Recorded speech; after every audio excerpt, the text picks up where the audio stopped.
জীবনের কোনো এক সময়ে আমরা সবাই এমন একটা জায়গা খুঁজি যেখানে গিয়ে মনে হয় নিজের ভিতরের হারিয়ে ফেলা মানুষটাকে আবার খুঁজে পেয়েছি।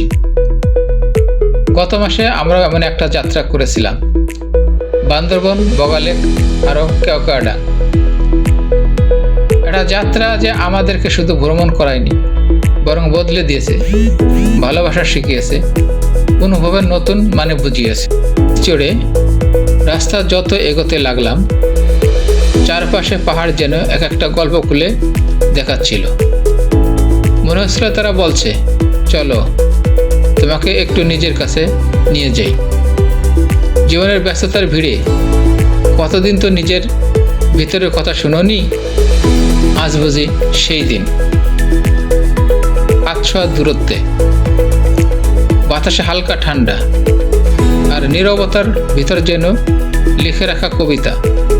সেদিন বুঝলাম, কখনো কখনো ভালোবাসা মানুষ নয়, কখনো কখনো একটি জায়গাও হতে পারে।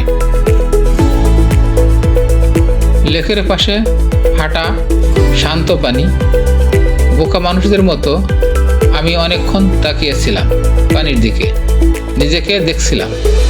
হয়তো একটু বদলে যাওয়া, একটু ক্লান্ত, একটু স্বপ্নবাজ, হয়তো জীবনে অনেকটাই হারিয়েছি, কিন্তু আজ এই নীল জলে দাঁড়িয়ে মনে হলো যা হারিয়েছি সবটা বদলে দিয়ে কিছু নতুন পাবো, যদি আমি নিজের উপর বিশ্বাস রাখি। যদি কখনো ভালোবাসা মানুষের কাছে পাই, তাকে এখানে আনবো, এই পাহাড়ি নীরবতায় বলবো, দেখেছো ভালোবাসা কেমন হয়? এটা ঠিক মেঘের মতো, ধরতে গেলে ধরা যায় না, কিন্তু অনুভব করলে পুরো আকাশ জুড়ে থাকে। পাহাড়ি পথ, পাথর গাছ, তারপর শুরু হলো ওঠা। কেওক্রাডাঙ্গার পথে পাথরের রাস্তা, উঁচু নিচু পথ, শরীর ক্লান্ত, কিন্তু মন বলছিল চলো আরেকটু এগিয়ে যাও। হয়তো ভালোবাসা এরকম, শুরুতে কষ্ট লাগে, কিন্তু শেষ প্রান্তে দাঁড়ালে বোঝা যায় সবটা পরিশ্রম, সবটা অপেক্ষা, সবটা যন্ত্রণা অমূল্য, সত্যি অমূল্য।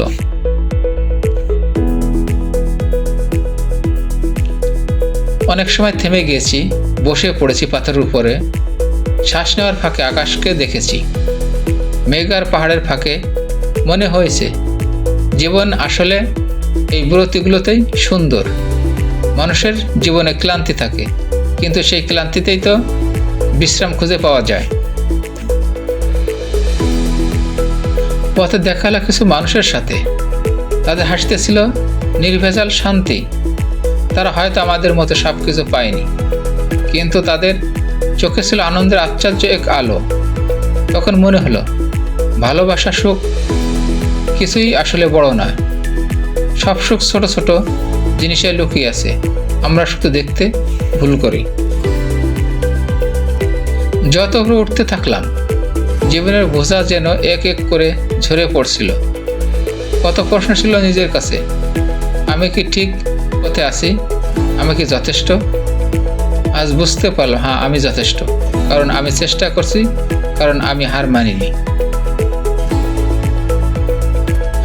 আর অবশেষে চূড়ায় দাঁড়িয়ে মেঘের সমুদ্রের সামনে মনে হলো আমি যেন নিজের ভিতরের পর্বত জয় করেছি। সব দুর্বলতা, সব হতাশা, সব ভয় পাহাড়ের নিচে ফেলে এসেছি। আজ এখানেই দাঁড়িয়ে বললাম নিজের কাছে, ধন্যবাদ, তুমি হার মানোনি।